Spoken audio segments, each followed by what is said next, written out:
Trying this again. Maybe. All right. That says excellent connection. This says go live. We'll hit that button and see what happens. Circly thing, circly thing, circly thing, circly thing. Ah, okay, we got it, I think. Okay, so guys, sorry about that. You know, it just happens. Happens to me a lot, it seems like. Anyway, so we'll pick up where we left off, and hopefully we can gain everybody back that was watching. We left off talking about the rapture, and I think I illustrated pretty handily that there's no rapture. So let me summarize this essentially in the simplest terms that I can, my own take on it. There's no rapture. Jesus comes down to dwell with us. We don't go up to dwell with him. And this is all on a spiritual plane, by the way. This isn't anything physical. Remember when I asked at the beginning of the program, the last program, hi Bobby again, sorry about this. Remember when I asked at the beginning of the first part 1, is salvation physical or is it spiritual? It's spiritual. This is the whole deal. And not modern. This is ancient. It started right after 70. People wanted the rapture to take place in their time. Really, they don't talk about a rapture, but they wanted this to take place in their lifetime. The early church fathers, they all promote the same thing that's being promoted today, and that's this very physical aspect of things. I remember reading, maybe it was Tertullian. I can't remember who this was, but he says, he's looking forward to the time when the millennium takes place. They were pretty much chiliists. They were pretty much premillennial. So they thought this millennium was going to take place and so forth. So my niece had asked me this question. She said, what if I'm wrong? Well, let me turn that around. For all of those who believe that Jesus is going to come back in our lifetime, you're going to be proven wrong. There's no question about that. Now, let me point this out. For those of you who have mothers or grandmothers or grandfathers or great-grandmas and grandpas or any relatives, here's the fact. If they were Christians, so to speak, they probably felt that Jesus was coming back in their lifetime, and they prayed for it, and they saw the signs. What about all the people during World War II and Hitler? And Hitler was the Antichrist, right? That didn't pan out, did it? What about Gorbachev or Reagan or Trump for that matter, or Clinton, Obama, Biden? What about all these guys? Where do they fit into the whole eschatology of the end of the world? Well, they don't. Because the things that were written in the scriptures were written for them then and there, not us here and now. It's for people 2,000 years ago. So that's the basic gist of it. Now here's what I want to do for the time I have remaining, and I'll try to be succinct about this, but maybe there will be people join in and watch this later. Who knows? So essentially, the big problem comes in Matthew chapter 24, where Jesus says, "Every eye will see." So let's just actually, in Matthew 24, Jesus says that he will come as a thief in the night. Okay, so we're going to go through that. We're going to talk about the Old Testament prophecies of the second coming. We're going to talk about the parousia. And we're going to talk about every eye seeing him. So did every... yeah, you're right, Bobby. Did every eye see Jesus when he returned in 70? I'm going to say yes. Jesus said they would see him. Well, so the question is, how did they see Jesus? Well, you all think, the futurist thinks, that Revelation 1 teaches something very physical, but it does not. Let me point this out. Okay, so this is Revelation 1, and notice in verse 7 it says, behold, he is coming with the clouds, and every eye will see him, even those who pierced him, and all the tribes of the earth will mourn over him. So it is to be. Amen. So what do you got here? People just kind of pick and choose what they want here. Well, every eye is going to see him. And I didn't see him, so that means he didn't come. Really, you're that special, huh? So is that really what he's talking about? This is not in a physical sense. 2 points I want to make here, at least 2. Notice Revelation chapter 1 and verse 1. The revelation of Jesus Christ, which God gave him to show his bondservants the things which must soon take place, and he sent and communicated it, or signified it, by his angel to his bondservant John, who testified to the word of God and to the testimony of Jesus Christ, even to all that he saw. So, well, let me read verse 3. Blessed is he who reads, and those who hear the words of the prophecy, and heed the things which are written in it, for the time is near. Now, think about this. The very first verse of Revelation, through verse 3, just 4 verses before your every eye will see him verse, says that these things are signs, signified. They are illustrations, spiritual illustrations of the things that John saw and testified to. Now, he says here in Revelation chapter 1 and in verse 2 that John testified to the word of God and to the testimony of Jesus Christ. Now, what is the testimony of Jesus Christ? He opens up talking about the testimony and closes the book talking about the testimony in Revelation chapter 19 and verse 10. And he proclaims that the testimony of Jesus is the spirit of prophecy. This is exactly what he said in verses 1 through 3 in chapter 1. Now, this is called an inclusio. So everything on these bookends, between these bookends, is dealing with the same thing. So when we consider the inclusio that's here, he starts with talking about the testimony of Jesus. He ends with talking about the testimony of Jesus, and he says the testimony of Jesus is prophecy, the spirit of prophecy. Now, what testifies about Jesus is prophecy. Now, think about this. If prophecy does not come true, according to Deuteronomy chapter 18, then you are a false prophet. So when something is prophesied, and Jesus placed all of his eschatological prophecies within their lifetime, if it didn't come true in their lifetime, then Jesus is a false prophet. Now, I don't believe that, but you all, by default, are teaching that if you come from the futurist standpoint, saying that Jesus believes, or you believe Jesus will come in your lifetime or beyond. Most people say, oh, it's not going to be beyond. It could be, but it's going to be in my lifetime. Look at all the signs. No. The signs were for them then and there, 2,000 years ago, not us here and now. Keep that in mind. Now, also in Revelation chapter 1, he says in verse 3 that the time is near. It's at hand. So the time is near. And then in Revelation chapter 22, he closes the book again. So here's another inclusio. This all over the place.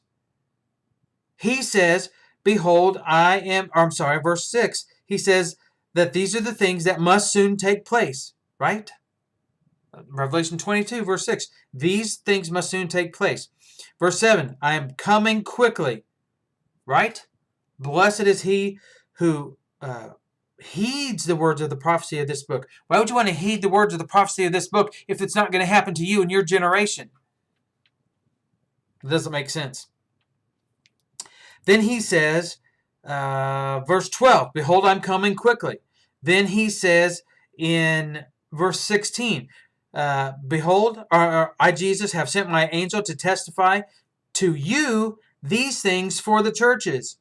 I am the root and the descendant of David, the bright morning star. And then he says, so who is this for?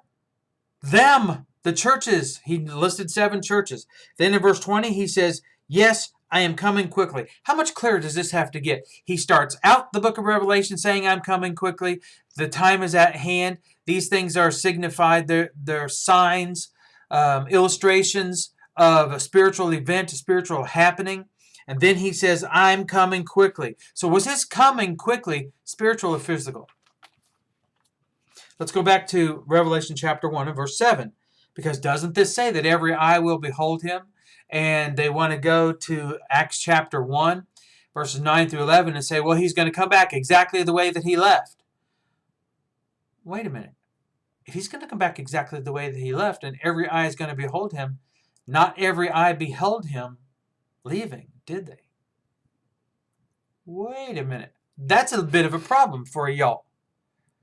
Because Acts 1, 9 through 11 says he's coming exactly the way that he left. All right, well, let's think about this. If Jesus is going to come back exactly the way that he left, according to what many misinterpret about Acts chapter 1, 9 through 11, then I want you to think about something. Is he going to be wearing the same clothes, the same sandals, the same loincloth? I mean, if it's exactly that way, then it has to be exactly that way. Then it must be on the Mount of Olives, and his apostles that were there when he departed have to be there again, standing on the ground in their physical bodies, waiting for him to come back. No, you don't believe that it's exactly the way that he's going to come back exactly that way. You pick and choose. Well, see, that's the problem. Now, you could do a study of Acts 1, 9 through 11, and you could see that they were gazing, they were contemplating as Jesus was lifted up before them. He was exalted before them. They were contemplating the words that he had said, and here he is, magnified, and he's not really glorified yet, not in the biblical sense like we would say, but kind of in more of a contemporary usage of the word glorified. He's really glorified, in the way our modern understanding of the word. He's exalted. Now, he is going to sit at the right hand of the Father. They understand because they were Jews, because they understood these things, right? They understood, being Jews, what the 7 feasts were all about. They were witnessing the fulfillment of the first or the fourth of the first 4 feasts. They knew there would be a time period, where they weren't going to be celebrating any feasts during the summer months. And then during the fall months, they start celebrating these feasts again to herald the coming Messiah for redemption. You might say, well, I don't like that. Well, tough if you don't like it. That's Scripture. Now, here's the thing about this. When Jesus said, every eye will behold me, every eye will see me. Let me read it again. Behold, he is coming with the clouds, and every eye will see him, even those who pierced him. Who are those who pierced him? It was the Romans. Now, here's the question. Are they still alive, or are they dead when Jesus returns? Jesus said in Matthew 16, 27 and 28, right? This is where we were at just a moment ago. This is what he said, right? He said, the Son of Man is about to come in the glory of his Father with his angels and will then repay every person according to his deeds. He's coming in the glory of his Father with his angels for judgment. That's verse 27. Truly I say to you, there are some of those who are standing here who will not die or taste death until they see the Son of Man coming in his kingdom. Now, here's the thing about this. Kingdom and glory are used interchangeably. In Matthew, when Peter's mom said, hey, when you come in your kingdom, can my son sit on your right at your side, essentially? Then I think it's in Mark's account, the Holy Spirit chose to define this for us, and he says, or she asks, when you come in your glory. See, kingdom and glory are used interchangeably. Why is that? Because the kingdom, when it comes, is heaven being fully opened. That's Matthew 13 and the parable of the mustard seed. It starts out small, then it grows big. Once it's big and has branches, then the birds can fly to it and find comfort. That's heaven being opened. I mean, that's the simplest way I know how to put that. Let me go back. Let me go back here. So that's the simplest way I know how to put this. So when we're considering this concept here, what did Jesus say? Who was he talking about? Was he talking about every single eye? Now, nobody uses that terminology like that unless they have an agenda. They're wanting to push something. So our government says every single person needs to get vaccinated. Well, they're talking about every single person. That's what they want. Is that going to happen? No. And everybody knows that. What about when they said every single person heard the gospel in Colossians 1:23? That it was preached to every creature under nation. To every creature in the world. Was it preached? Was the gospel preached to every single creature? Well, if you're going to hold the same hermeneutic for Revelation 1 verse 7 as you do for Colossians 1:23, you're going to have a real problem. You're going to have a real problem. And the real problem is this. It doesn't work. Now, let me show you this. See, here's the biggest problem. In the Old Testament, there's prophecy after prophecy after prophecy about the second coming of Jesus. Now, there are actually people in the churches of Christ that maintain there are no prophecies in the Old Testament about the second coming of Jesus. It's a New Testament thing. You got to be kidding me. You got to be kidding me. What about the proto-evangelium? Whatever. What about that? In Genesis 3:15. What about Genesis 49? The coming of Shiloh. That's definitely his second coming.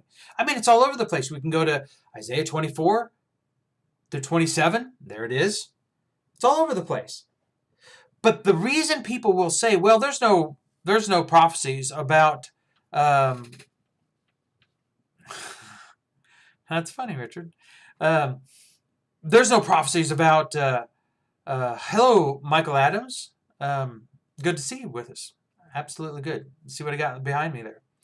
I explained this in my first video, by the way, before I had to shut it down.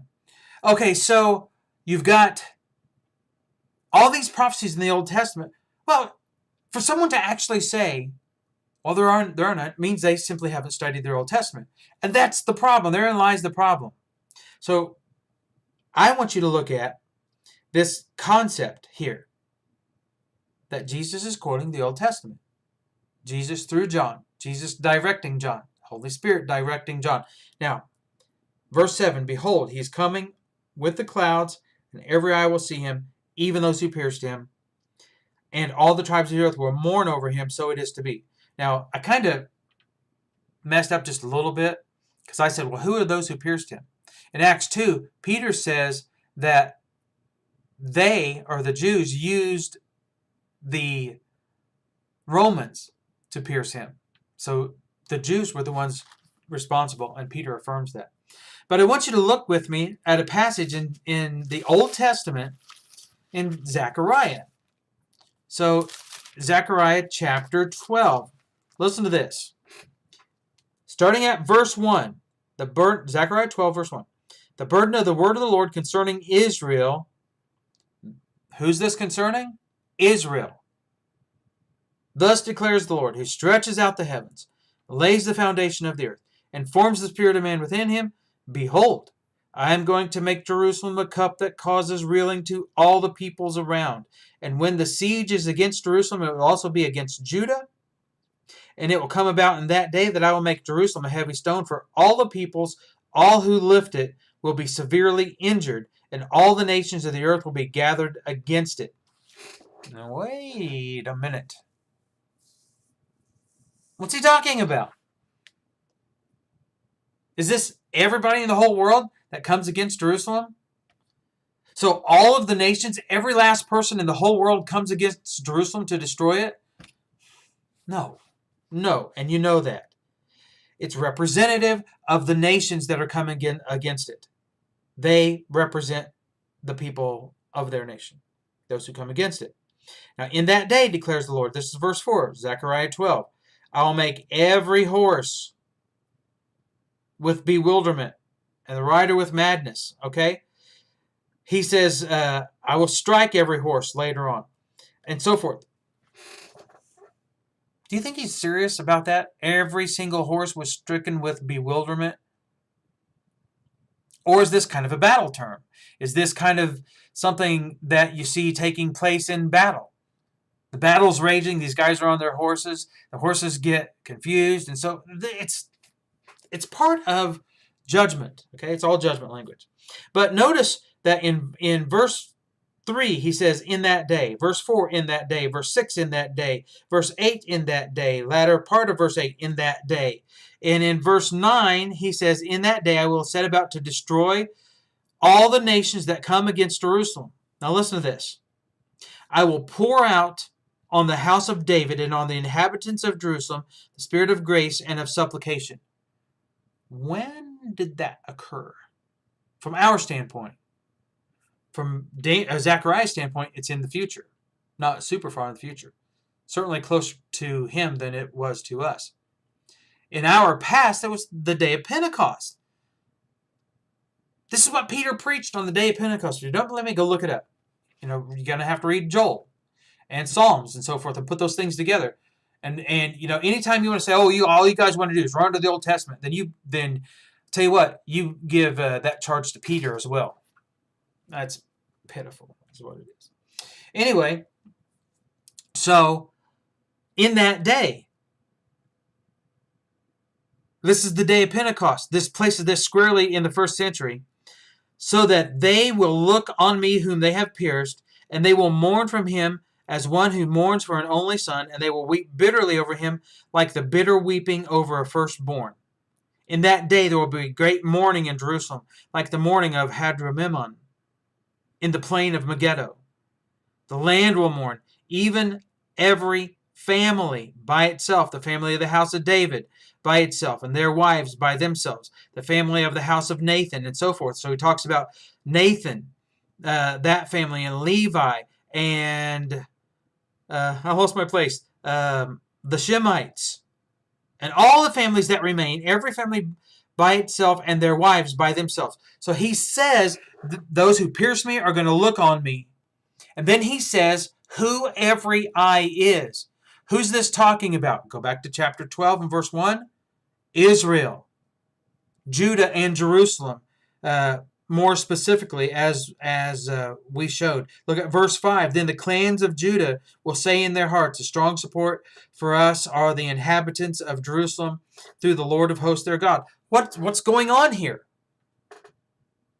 These are the nations of Israel. And you say, well, they weren't nations. Yes, they were. Josephus refers to them as nations. They're referred to as nations here. Now look at this.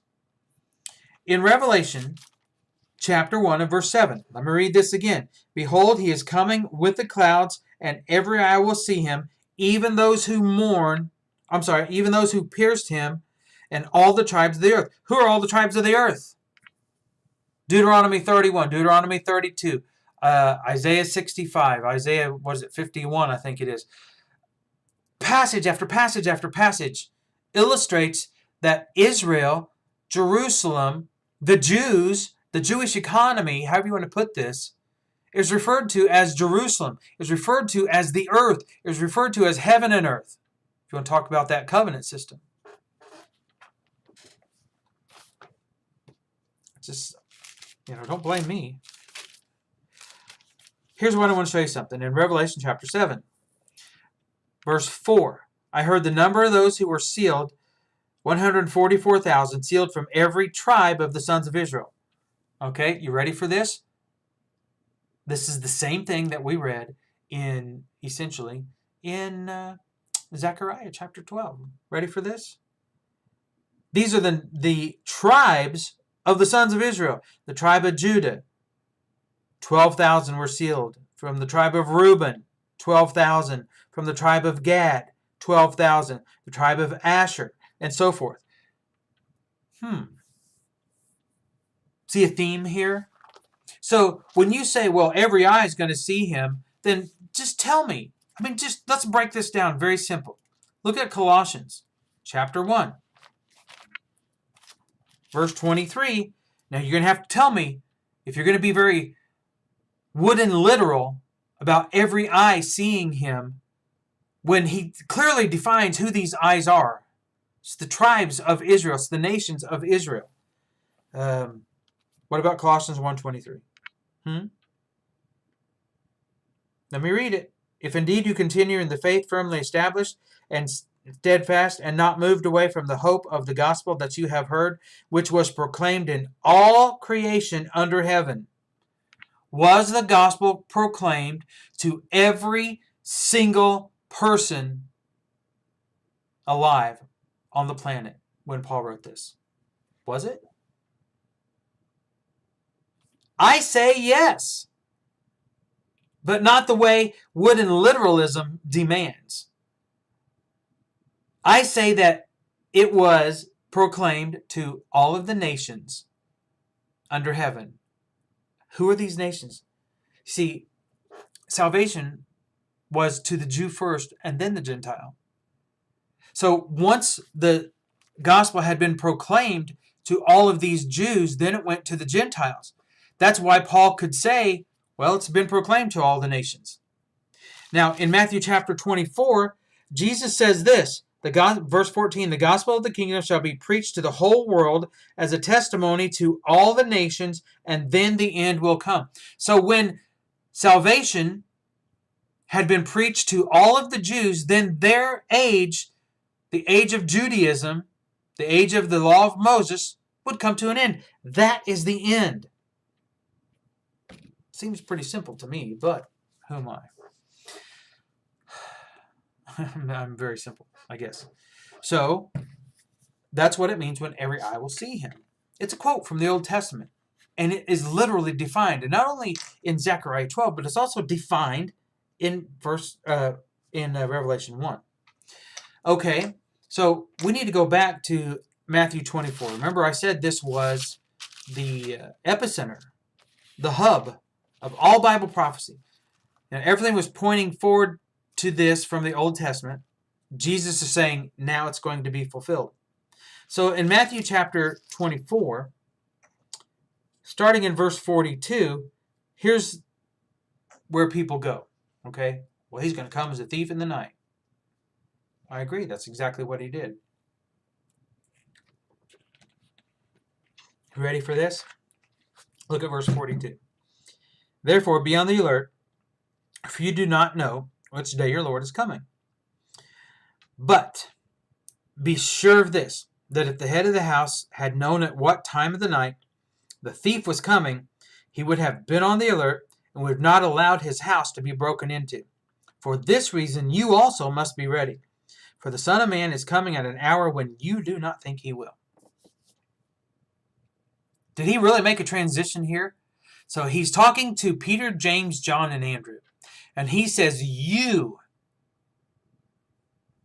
Did I misread that? Be on the alert, for you don't know which day your Lord is coming. He was still talking to these four guys. You do not know which day your Lord is coming. Even though he said, I'm coming in your lifetime. You don't know that specific day, but it's going to be in your lifetime. Notice what he says about this.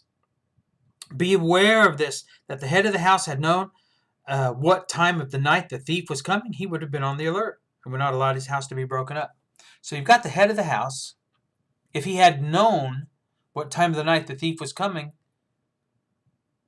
he would be waiting in his lifetime. Not, well, I better train my sons because he's coming later on. No, he says, you be on the alert like the man of the house who knows the thief's coming. He just doesn't know when. So you better be alert. You better be ready. He posits this story, this illustration, in their lifetime. And you might say, well, that can't be right. That's what he said.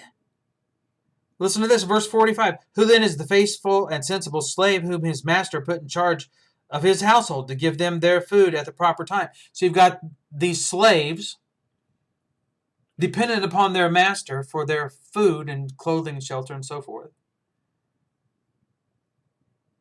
Do you see that train coming? And then, listen to this. Blessed is that slave whom his master finds so doing when he comes.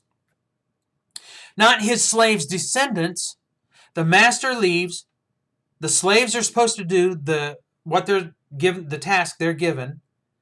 And then the master comes back in their lifetime. There's not one single illustration through Matthew chapter 24, 23, 24, and 25 that puts the parousia, this royal coming, past the first century. Let me show you this. Okay, so I keep using this word parousia.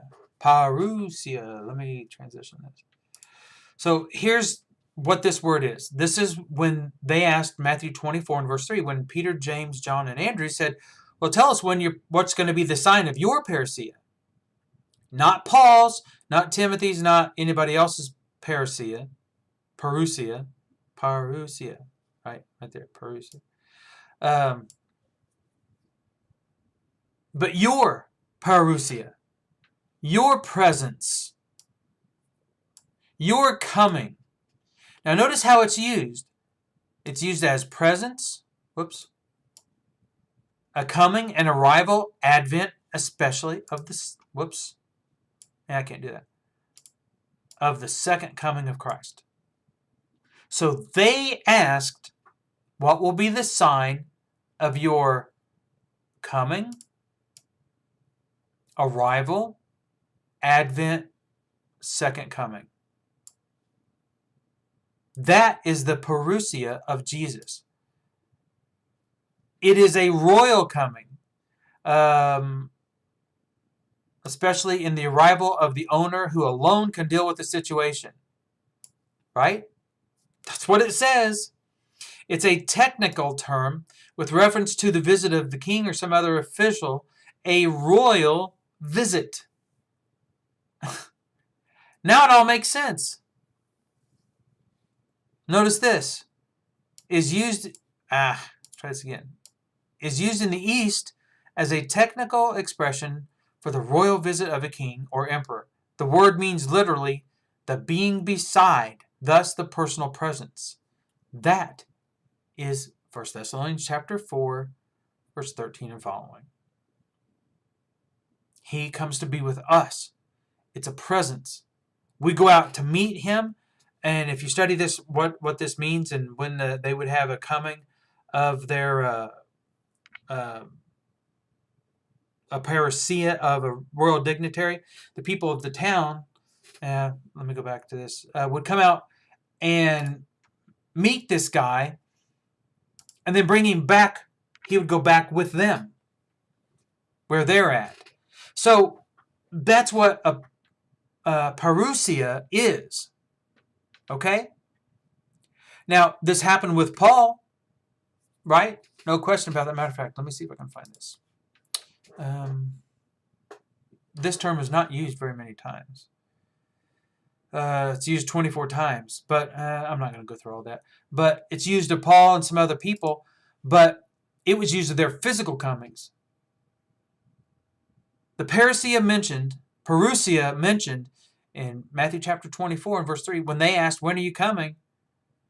It was about his spiritual coming after his death, not while he was alive, but while he was dead, after he's dead, after his ascension. And Jesus says, you're going to see me come at the destruction of Jerusalem. Did every eye see Jesus? Well, let me show you something. Go back to Matthew 24. Matthew chapter 24. Notice here starting in verse...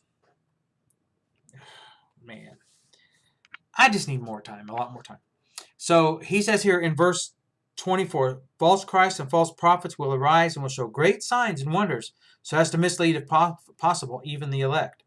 So, what's he talking about? False Christs coming before the destruction of Jerusalem? Behold, I have told you in advance, so if they say to you, behold, he's in the wilderness, don't go out. Behold, he's in the inner rooms, do not believe them. Listen to this. Jesus himself said, if people tell you that I am present physically, they're lying to you. Listen to this. For just as, he says, don't believe them. Verse 27, for just as the lightning comes from the east and flashes even to the west, so will the coming of the Son of Man be. I think that's parousia. Wherever the corpse is, there the vultures will gather. So here he says, listen, it's going to be just like I told you. So will the coming, the parousia of the Son of Man be. What's the parousia? When Jesus comes back. Spiritual coming back. The coming of a king. The advent. We read the definition, especially of the second coming of Christ. Even the translators get that one, because the parousia of Jesus is different than the parousia of Paul. If Paul has a parousia and Jesus has a parousia and they're identically the same, we never read of that in Scripture. It's just not there. Okay, now let me continue on. So he says, remember I just said this, so for those just joining, listen, go back, look at that. Jesus says, if they tell you he's in the upper room physically, they're lying. If they tell you that I'm physically in the forests and wilderness, it's really wilderness. They're lying. He says, I'm not coming back that way. And he goes on to say it like this. Wherever the corpse is, there the vultures will gather. He says, when I have my parousia, my royal coming, it's when the vultures gather at the corpse, the body. Now, you have these vultures, or some mind footnotes it as eagles. This is the Romans. When they're gathered where all of these dead bodies are, or the body of Moses is dead, I can defend that either way, I think. That's when I'm going to come. He plainly says it. You don't know when this destruction is going to be, but this is when I'm coming. Listen to this. But immediately after the tribulation of those days, listen to this. The sun will be darkened, the moon will not give its light, the stars will fall from the sky, and the powers of the heavens will be shaken. And then the sign of the Son of Man will appear in the sky. It actually says in heaven. And then all of the tribes of the earth will mourn, and they will see the Son of Man coming in the clouds of the sky with power and great glory.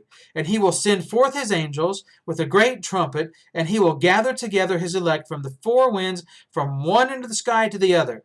This is Jesus coming on the clouds with his angel for judgment and the resurrection.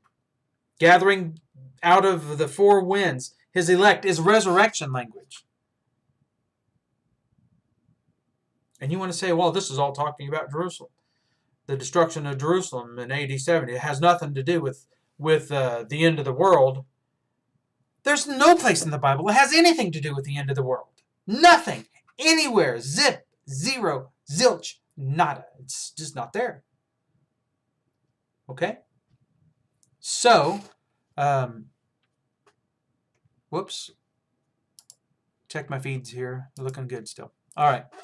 So, everything, every single eschatological passage, every passage talking about the coming of the Lord, the parousia of the Lord, their erkomai, some people say erkomai, the coming of the Lord, is talking about, I'm talking about the eschatological comings, the parousia of Yeshua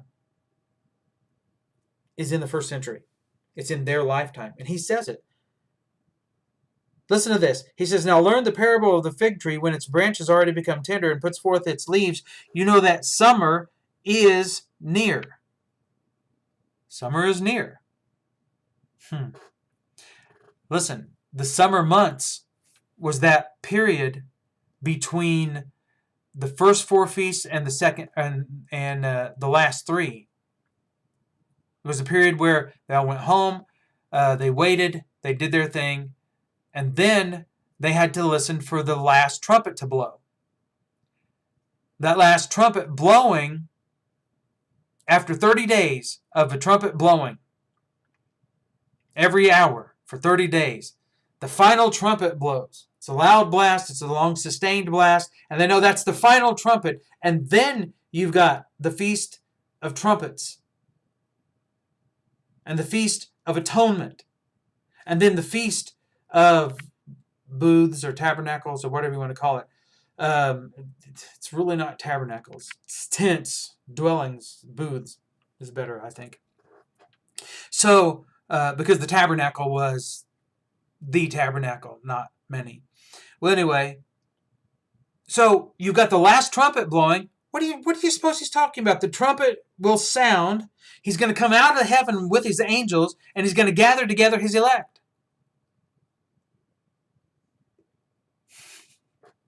Did that really happen at the destruction of Jerusalem? And our brethren say, oh, well, this is all about, up to verse 34 is talking about the destruction of Jerusalem.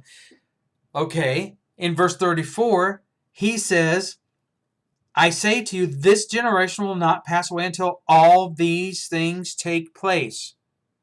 So what are you going to do with verse 35? Verse 35 says, heaven and earth will pass away, but my words will not pass away. Does that belong to verse 34 and previous, or does that belong to verse 36 and following, if you believe there's a transition? Since we know that there's no transition, he's referring to heaven and earth passing away being that old covenant system. Did they see that take place? Did they see Jesus come? Yes, they did. They saw him come exactly the way that he said he would come. Now, this is all spiritual, right? This is all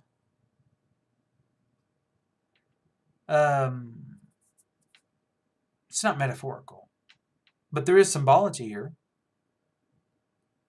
But it's not physical. Although I'm going to show you, there was a physical component to this. And you won't hear about this very much. You're going to hear about it tonight. But there was a physical component to this. Sorry, I got to wet my whistle. I'm not going to be doing any whistling. I'm just wetting it. Just in case I have to whistle. Okay, so we've talked about every eye will see him.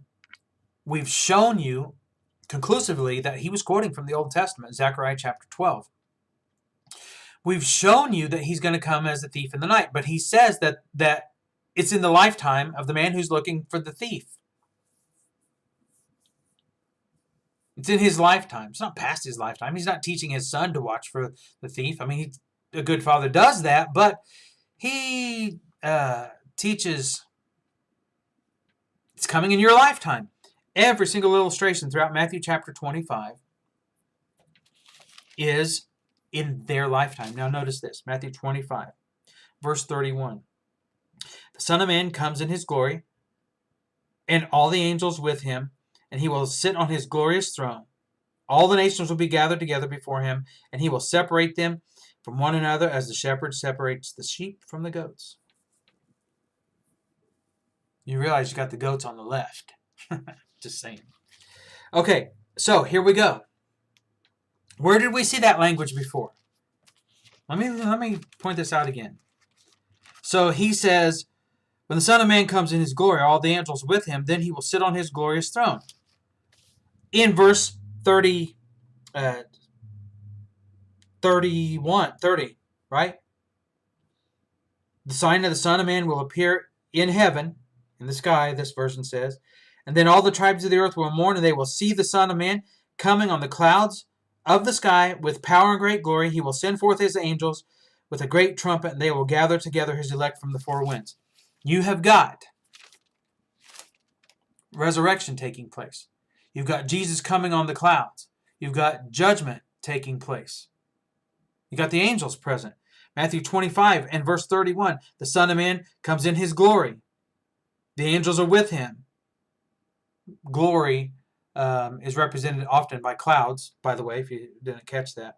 Then he will sit on his glorious throne. He comes in his kingdom. All the nations are going to be gathered together. You know something? The judgment takes place. The sheep and the goats, they're separated right and left. It's the same thing. And you're going to tell me that the trumpet blows in 1 Corinthians 15, and that's signaling the end of time and the destruction of the planet and the resurrection, but the trumpet blowing and Jesus coming on the clouds with his angels to gather up the elect is not the same thing? Jude says otherwise. Jesus says otherwise. And you want to disagree with that? Well, more power to you, but it's not going to help you out any on the truth department. Okay, so we've talked about the thief of the night. We've talked about some Old Testament passage that illustrate this. And we've talked about what the parousia is. And granted, we haven't spent a tremendous amount of time on those things, but I want to show you something.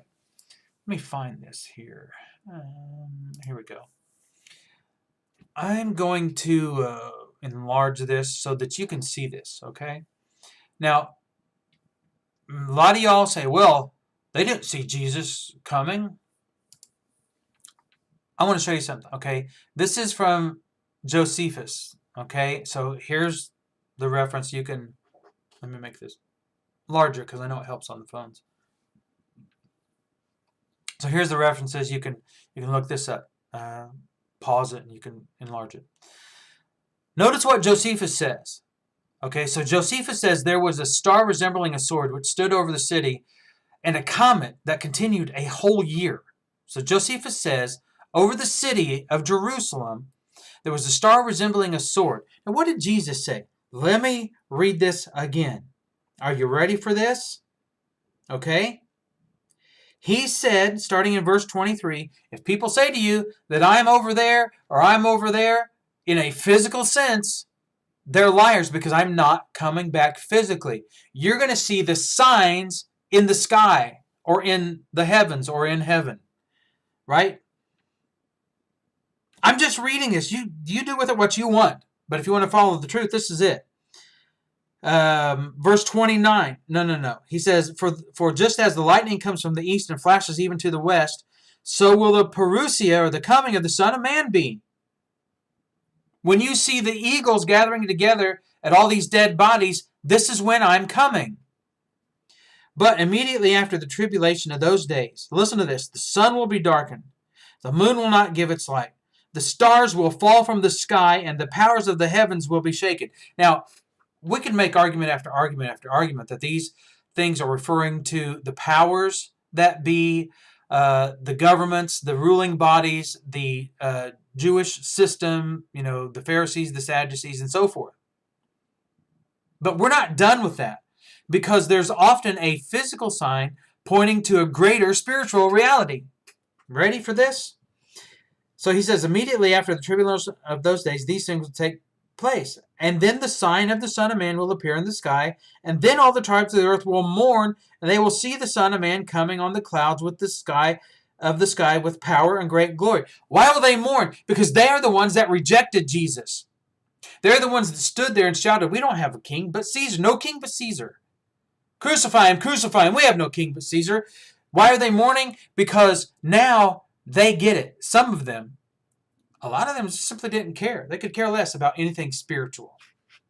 They wanted a physical kingdom. They wanted a physical king. They wanted a physical temple for him to rule in. They wanted physical battles to be fought. And they wanted physical victories. And Jesus said, my kingdom is not of this world. And people are still trying to make it of this world. And he said it's not. Anyway, now, did you catch that? He will send forth his angels to gather the elect from the four winds, from one end of the sky to the other. There was a star resembling a sword which stood over the city, and a comet that continued a whole year. Josephus is not trying to verify Jesus as Messiah. He's just reporting what he saw. Thus also before the Jews' rebellion and before those commotions which preceded the war, when the people were come in great crowds to the feast of unleavened bread, on the 8th day of the month Xanthicus, Nisan. And at the 9th hour of the night, so great a light shone round the altar and the holy house that it appeared to be bright daytime, which lasted for half an hour. This light seemed to be a good sign to the unskillful, but it was so interpreted by the sacred scribes as to portend those events that followed immediately upon it. At the same festival also, a heifer, as she was led by the high priest to be sacrificed, brought forth a lamb in the midst of the temple. Josephus rather verifies this. People say, oh, this is going to happen in the future. No, it's not. Isaiah chapters 24 through 27, but chapter 25 says it will never be rebuilt. Jeremiah 3 says, guess what? The Ark of the Covenant will never be rebuilt.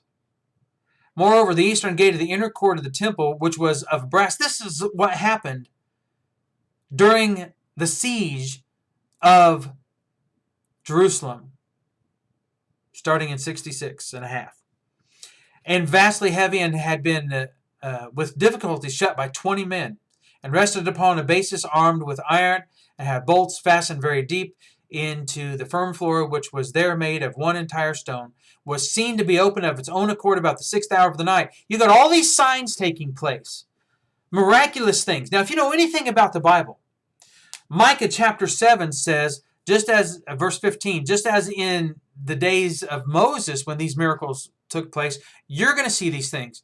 Are you seeing these things? Are these things going to take place before the coming of the Lord? Listen, this is what took place in the first century. This is a historical standpoint. You want history? Here it is. Okay? Let me keep reading. Now those that kept watch in the temple came hereupon running to the captain of the temple and told him of it, who then came up thither, and not without great difficulty was able to shut the gate again. This also appeared to be to the vulgar to be a very happy prodigy, as if God did thereby open them the gate of happiness. But the men of learning understood it, that the security of their holy house was dissolved of its own accord, and that the gate was opened for the advantage of their enemies. So these publicly declared that the signal foreshadowed the desolation that was coming upon them. They got it. The learned, the diligent, they understood that all of these signs was God's judgment upon the world, their world, the Jews. You got to remember, in Genesis 11, the rest of the nations had already been, all of the Gentiles had already been judged. God said, fine, I'm done with you. This was destruction upon the Jews. Besides these, a few days, I know it's more complicated than that, but that's a very simple way to look at it. Besides these, a few days after that feast, on the 120th day of the month of Artemisius, a certain prodigious and incredible phenomenon appeared. I suppose the account of it would seem to be a fable, were it not related by those that saw it, and were not the events that followed it of so considerable in nature as to deserve such signals. For, listen to this, before sunsetting, chariots and troops of soldiers in their armor were seen running about among the clouds and surrounding cities. Not just in Jerusalem, but the surrounding cities. The nations. This is where they were all at. Moreover, at that feast, which we call Pentecost, as the priests were going by night into the inner court of the temple, as their custom was, to perform their sacred ministrations, they said that, in the first place, they felt a quaking and heard a great noise. And after that they heard a sound as of a great multitude, saying, Let us remove hence. What is still more terrible, there was one Jesus, the son of Ananus, a plebeian and a husbandman, who 4 years before the war began, and at the time when the city was in very great peace and prosperity, came to that feast whereon it is our custom for everyone to make tabernacles to God in the temple, began on a sudden to cry aloud, a voice from the east, a voice from the west, a voice from the four winds, a voice against Jerusalem and the holy house, a voice against the bridegrooms and the brides, and a voice against this whole people. This was his cry as he went about day and night in all the lanes of the city. However, certain of the most eminent among the populace had great indignation at this dire cry of his, and took up the man and gave him a great number of severe stripes, yet did not he either say anything for himself or anything peculiar to those that chastise him, but still went on with the same words which he cried before. Weird, huh? Hereupon our rulers, supposing as the case to be that it was a sort of a divine fury in the man, brought him to the Roman procurator, where he was whipped till his bones were laid bare. Yet he did not make any supplication for himself, nor shed any tears, but turning his voice to the most lamentable tone possible, at every stroke of the whip, his answer was, Woe, woe to Jerusalem. You can't make this stuff up. This guy, Josephus, says this is what happened. Now you want to go to Josephus and you want to, consult him and quote him when it fits you. What about all these things? The people in the first century understood what was going on. Those who cared to see, which was a very small number, knew that judgment was coming upon them. The end was coming. Their system was coming to an end. This man did this for 7 years and 5 months without growing hoarse or being tired. He stopped at the siege. He cried out with his uttermost force, Woe, woe to the city again, and to the people, and to the holy house. And just as he added at the last, Woe, woe to myself also, there came a stone out of one of the engines and smote him and killed him immediately. The warning was over. Judgment was there. This was a huge, huge deal. It was heralded by what? Listen to this. It was heralded by, before sunset, chariots and troops of soldiers in their armor were seen running about among the clouds and surrounding of the cities. You got to be kidding me if you think otherwise. Tacitus writes of this. Listen to this. This is what Tacitus is not a Jew. He has no loyalty to Judaism or Christianity. He's a pagan. And here's what Tacitus says. Prodigies had occurred, but their expiation by the offering of victims or solemn vows is held to be unlawful by a nation which is the slave of superstition and the enemy of true beliefs. So Tacitus says these Jews are atheists. They're the enemy of true belief. In the sky appeared a vision of armies in conflict, of glittering armor. A sudden lightning flash from the clouds lit up the temple. The doors of the holy place abruptly opened. A superhuman voice was heard to declare that the gods were leaving it, and in the same instant came the rushing tumult of their departure. Few people placed a sinister interpretation upon this. The majority were convinced that the ancient scriptures of their priests alluded to the present as the very time when the Orient would triumph, and from Judea would go forth men destined to rule the world. These guys in their delusion, and Tacitus confirms this, says that these Jews looked at this and said, oh, this is a great thing. But there were a few learned men, studied students who said, this is not a great thing. We're done for. And they were right. Eusebius believed this. You love to quote the church historians. Eusebius believed it. Before the sunsetting of the sun, chariots and armed troops were seen throughout the whole region in mid-air, wheeling through the clouds and encircling the cities. This wasn't just over Jerusalem. This was for the whole world to see, the whole world being every eye, the Jewish nations. And we could go on and on and on, but you get the picture. Jesus said, before my parousia, my royal coming, my visitation, when I come back to be with you where you live, we already pointed this out from 1 Thessalonians 4:17 and Ephesians 2, 1 and 2. These are the things that are going to take place. Did they see? Do we have actual proof that they saw signs in the sky? Yes, they did. Wonder why you weren't told about these things. I just wonder. Hi, Brent Bishel, if you're still watching. Great to see you on viewing on YouTube. That's awesome.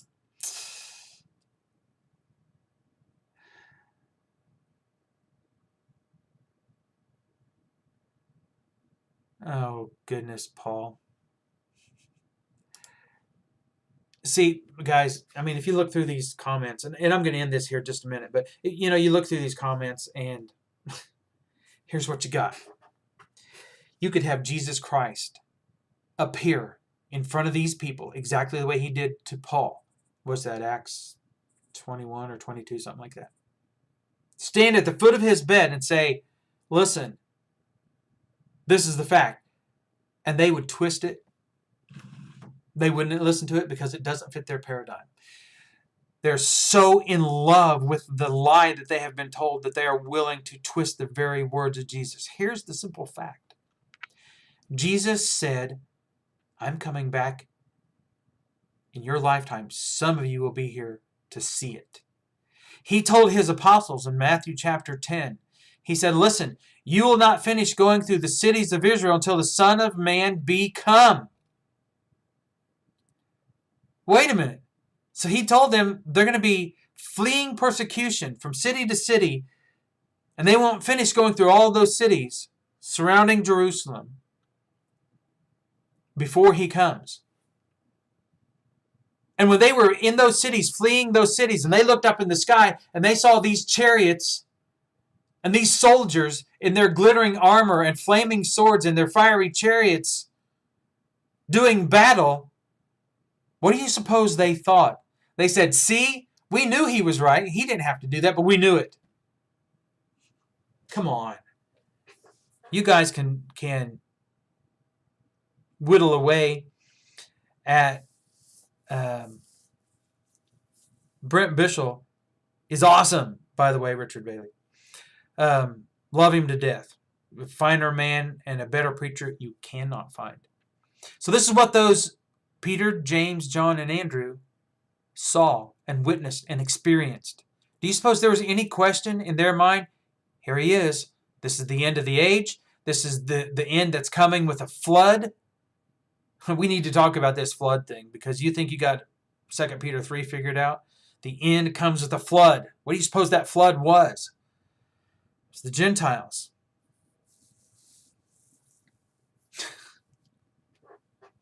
Hate me for what? That's all right. Tell you what, I'm going to serve the Lord. There you go. There's so many people, and even right here making comments right this very second, who deny Jesus to their very last breath. And that is very sad. It's very sad. I think there are good men with good motives that don't realize how much harm they're doing to the truth by denying what Jesus said. I mean, how do you get around this? Every single New Testament writer says and expects and teaches others that Jesus is coming in their lifetime. This is something that is a fact. It's just a fact. And people explain it away. Jesus told Caiaphas, then I'm going to be done here. Jesus told Caiaphas, he said, listen, and the Sanhedrin, you will see me. Listen to this. You have said it yourself. Nevertheless, I tell you, hereafter you will see the Son of Man sitting at the right hand of power and coming on the clouds of heaven. Talk to one guy. This is unbelievable. Unbelievable. Terry Wayne Benton says, well, there were 10 comings of Jesus. 10? Boy, it's wonderful how you guys now have come up with all these comings since you don't have any arguments. Well, there's multiple comings. There's one second coming. There's one eschatological coming of the Lord. That was after he ascended into heaven. And he said, you're going to see me come back in your lifetime. You're going to see me come back in your lifetime. Get around that one. And they do. They try to. Oh, well, that's talking about Pentecost. Yeah, so you had Jesus coming on the clouds with these angels for judgment on Pentecost? Really. Desperation is what that is. Hey, I'm done. I certainly appreciate y'all being patient and listening to this. Hey, share this if you wouldn't mind. I would appreciate that. Go to Restoration Movement 2.0 on YouTube and subscribe there. You can see these videos, weekly videos, archived a little easier to find and a little easier to look through than you would see them on Facebook. And if you're in the Indianapolis area, come see us. We're at 2675 Kentucky Avenue, Indianapolis, Indiana. We meet at 9:30 on Sunday morning. We study the Bible for about an hour, and then we worship the Lord in spirit and in truth, beginning at about supposed to be 9 or 10:30, but usually doesn't work out that way. Anyway, okay. So that's all. I love each and every one of you. Hey, think about this, okay? You can find faith in prophecy, and also you can have faith in prophecy. It's all been fulfilled, and because of that, we now live in the celebration of the victory of Christ. We're not waiting for it, as so many are. We live it. Okay, there you go. Thank you all so much. And hey, we'll see you next time. So apologize about having to take the break, but it just happens every once in a while. So seems like it happens to me a lot. Anyway, see you next time. Love y'all, and I am out of here, I think.